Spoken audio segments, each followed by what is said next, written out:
दीवार पर टंगी सास।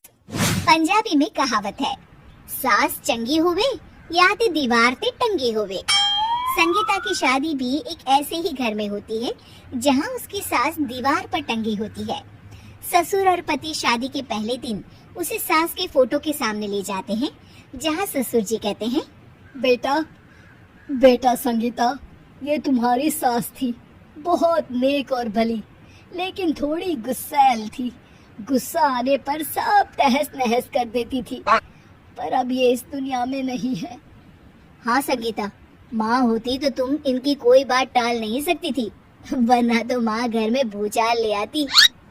संगीता मन में खुश होती है कि अच्छा है कि ऐसी औरत अब इस घर में नहीं है, लेकिन दिखावे के लिए वो जैसे ही सास की फोटो के सामने हाथ जोड़कर खड़ी होती है, ये क्या? सास उसे देखकर मुस्कुराने लगी। संगीता आंखों को मलकर एक बार फिर से देखती है, लेकिन फिर सास के चेहरे का भाव, भंगिमा यानी एक्सप्रेशन बिल्कुल बदले होते हैं। वो अपने पति और ससुर को कहती है, माँ की तस्वीर तो स्माइल कर रही है। ना बेटी, ये कैसे संभव है? जरूर तुम्हें कोई गलती हुई होगी, ऐसा कैसे हो सकता है? लगता है तुम शादी की सारी फॉर्मेलिटी करते करते थक गई हो, तुम्हें आराम की जरूरत है संगीता। खैर, सारे संगीता की बात को इग्नोर कर कमरे में चले जाते हैं। वैसे सास की फोटो पर एक्सप्रेशन एक के बाद एक बदलते ही रहते हैं। सुबह होती है, पति और ससुर को काम पर भेजकर संगीता कमरे की सफाई करने में लग जाती है कि तभी उसे आवाज आती है, टेबल ठीक से साफ करो। ऐसे भी कोई टेबल साफ करता है? इससे अच्छा तो ये गंदा ही था। किसी औरत की आवाज सुन संगीता दंग रह जाती है और सोचने लगती है कि आवाज कहाँ से आई। आवाज को नजरअंदाज कर वो फिर से अपना काम करना शुरू करती है, लेकिन इस बार तो आवाज बिल्कुल उसके कान के पास से आती है। मेरा घर है ये। जब तक मैं थी चमका कर रखती थी, हर एक चीज शीशे की तरह थी। तुम्हें तो ना सफाई आती है ना कुछ पता है। क्यों तुम्हें मेरे घर की जिम्मेदारी दे दी गई है? पता नहीं तुमने मेरे बेटे को क्या दिखाई दिया। मैं होती तो एक से बढ़कर एक लड़कियों की लाइन लगा देती। अब संगीता को समझने में देर नहीं लगी कि ये आवाज किसी और की नहीं बल्कि उसकी सास की है, जो दीवार पर टंगी है। वो उसके पास जाती है और कहती है, नमस्ते सासू माँ, मुझे तो कल ही लग रहा था कि दीवार में कुछ काला है। वो दीवार नहीं, दाल होती है पगली।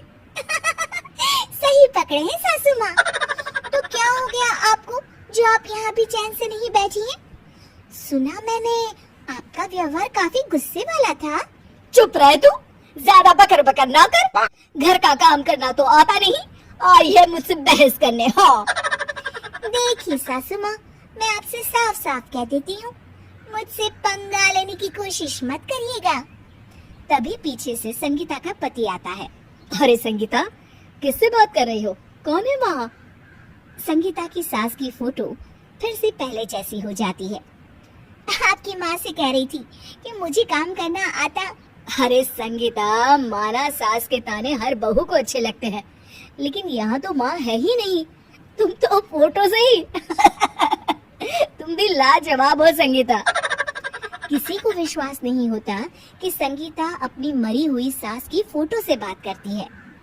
वहीं आए दिन संगीता की सास संगीता को किसी न किसी बात पर आते जाते ताने देती। संगीता को भी अब सास के तानों और उनसे बात करने की आदत हो गई। वो कभी खानदान की कहानी तो कभी तीज त्योहार कैसे मनाए या किसी व्यंजन की रेसिपी सास से ही पूछती। सारा दिन घर में अकेली संगीता की सास अब उसके लिए तानों के साथ पक्की साथी की तरह भी रहने लगी थी, जो किसी और को नहीं बल्कि संगीता को ही सुनाई देती। तो देखा आपने, सास बहू का रिश्ता हर रिश्ते से ऊपर होता है, फिर चाहे वो खट्टा हो या मीठा।